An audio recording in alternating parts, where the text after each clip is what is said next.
Zero Day is a school shooter movie, and in my opinion, it's the best one. It follows the lives of two teenagers, Cal and Andre, as they document themselves planning out an attack on their high school. There are scenes of them building bombs and acquiring guns, as well as some scenes where they're trying to explain the motivations behind their actions. But also there are plenty of scenes where they're just interacting with their families and being normal kids. And I would say despite everything, the two of them seem to have a very solid friendship. The whole thing looks like a found footage film, and from what I understand, they utilized a lot of improvisation, so everything in this movie looks very real. And it's also very obvious that the events in this movie are largely inspired by the real-life events of the Columbine massacre. And also it seems to me that the found footage approach is meant to be an imitation of the Columbine basement tapes. It's a bit uncomfortable for me to admit this, but this movie was actually a real source of comfort for me when I was growing up. And I think that's really just because of how successfully this movie humanizes these killers. In fact, I would be surprised if you watched this and told me that you couldn't relate to them, at least to some degree.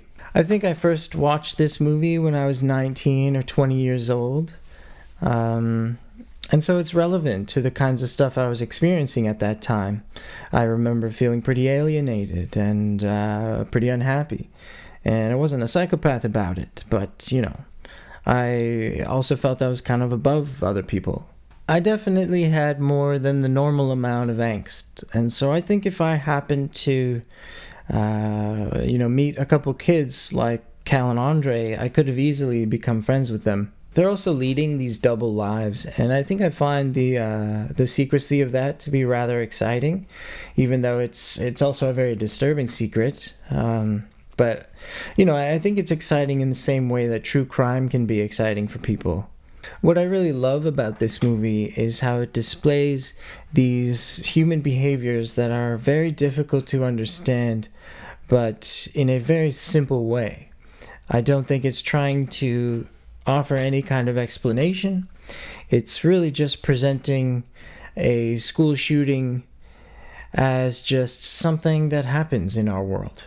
When it comes to school shooters, I've always felt it's difficult for me to condemn them just because of their youth, right?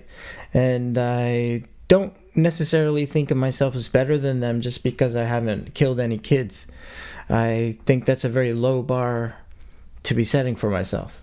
Watching this movie again as an adult, and also with school shootings being such a common thing in 2023,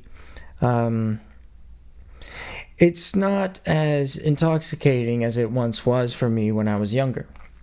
However, I would still say that this movie captures a very specific moment in time, and it does that very well. I remember when I first learned about Columbine, it just didn't feel real to me. It kind of felt like a dissociation.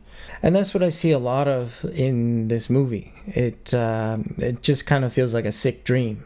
Anyway, this review's kind of gone off the rails, so I'm going to end it here. Thanks for hanging out for a bit, and I hope you're doing well out there.